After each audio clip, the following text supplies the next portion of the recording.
Sa mga nakaraang buwan, maraming nagduda kung muling makakabangon pa ba itong si Picoin mula sa kanyang pagbagsak.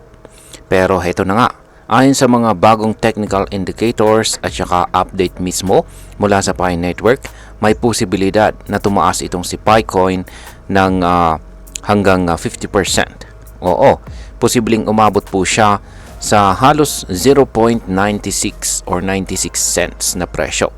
At ito po ay tugma sa isang mahalagang Fibonacci retracement level. Pero hindi lang ito tungkol sa presyo. Mas mahalaga, meron pong mas mahalaga na inilabas na bagong paliwanag ang Pi Network tungkol sa kanilang tokenomics o ang system kung paano po nahahati at ginagamit ang kabuuang bilang ng Pi coins. Kaya sa video na ito ay pag-uusapan po natin kung ano po ang dahilan kung bakit posibleng tumaas si Picoin, ano ang ibig sabihin ng bagong tokenomics ni Pi Network, at syempre kung ano po ang maaring maging epekto nito para sa atin bilang mga Pinoy crypto traders at investors ni Pi Network. Yan, bago po tayo magpatuloy ay pakibasa na lamang po muna ang disclaimer dito sa ibaba ng ating screen. At ayan, simulan po natin sa pinakaunang tanong kung bakit sinasabing posibleng tumaas si Picoin ng 50%. Yan, itong February 26, yan si Picoin ay umabot po sa kanyang all-time high na $2.99. Pero pagkatapos po nito, halos 80% ang ibinaba ng kanyang presyo. Marami po ang na-disappoint at nawalan ng gana. Pero nitong April 17, bigla po siyang nag-breakout mula sa isang key resistance level. Ibig sabihin ay naputol na ang matagal niyang sideways o pababang galaw mula noong buwan ng March. Kaya yan, meron tayong chart dito. Daily chart time frame po ito ng Pi Network USDT trading pair at mula po ito sa datos ni OKX. At ayan, ang pattern ng kanyang galaw ay tinatawag po rito na round bottom. Ayan, malinaw naman yung kanyang pattern dito na naka-highlight ng kulay red. Ito ay isang technical na indicator na madalas na makita sa mga coin o asset na malapit na pong magbago ng trend mula bearish papuntang bullish. Ibig sabihin ay may chance na magsimula na po siyang umakyat. Bukod pa rito ay tumaas din ang kanyang Money Flow Index or MFI sa 67.47. Kapag mataas po ang MFI, nangangahulugan ito ng mas malakas na buying pressure o pagbili sa mga traders at saka investors. Kung magpapatuloy po ito, posibleng mabasag po ni Picoin ang 20-day EMA o Exponential Moving Average na isa ring sinyales ng bullish trend. At hindi pa dyan nagtatapos. Positibo na rin ang MACD indicator na nangahulugang nagkaroon ng crossover sa pagitan po ng 12-day at saka 26-day EMA. Karaniwan kapag nangyari ito, isa itong confirmation na nagbabago na talaga ang trend at may tsansa ng pag-angat.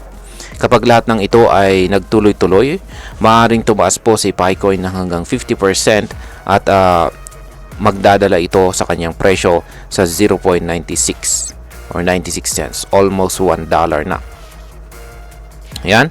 Ngayon is ano nga ba ang nilalaman ng tokenomics? Ayan.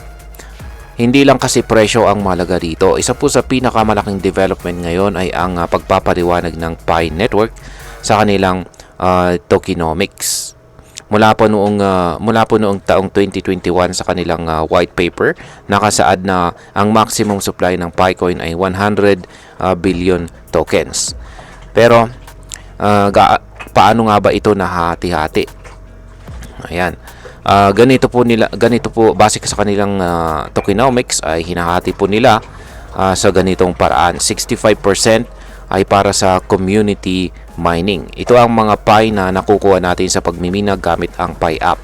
10% naman ay mapupunta para sa foundation. Ito po ang gagamitin para sa mga layunin ng pagpapaunlad or development sa ecosystem ni Pi Network.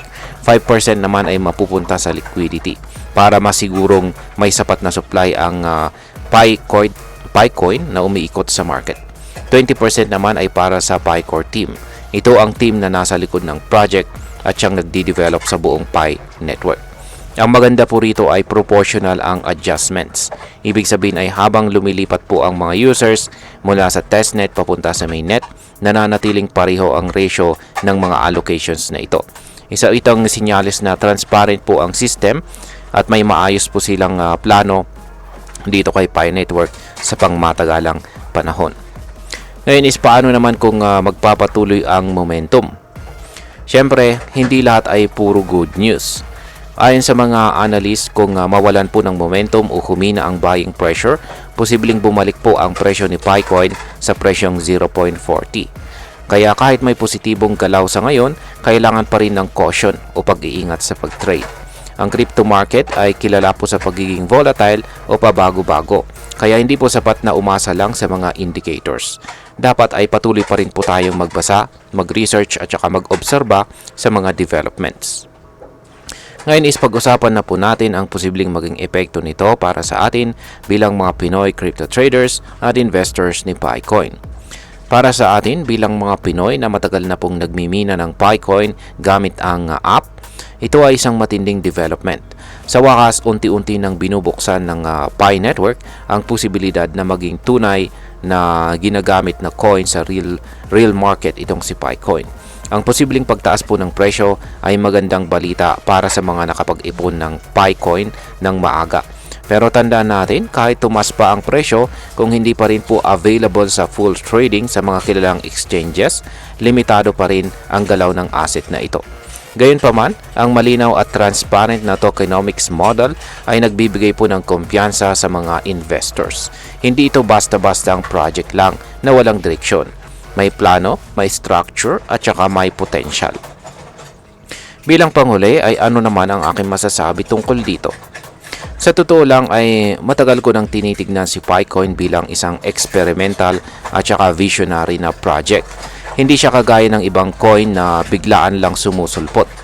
Hype lang tapos hype lang at biglang nawala. Si Picoin ay dahan-dahan pong binuo at mukhang iniingatan talaga ng kanyang core team na maging sustainable ito sa hinaharap.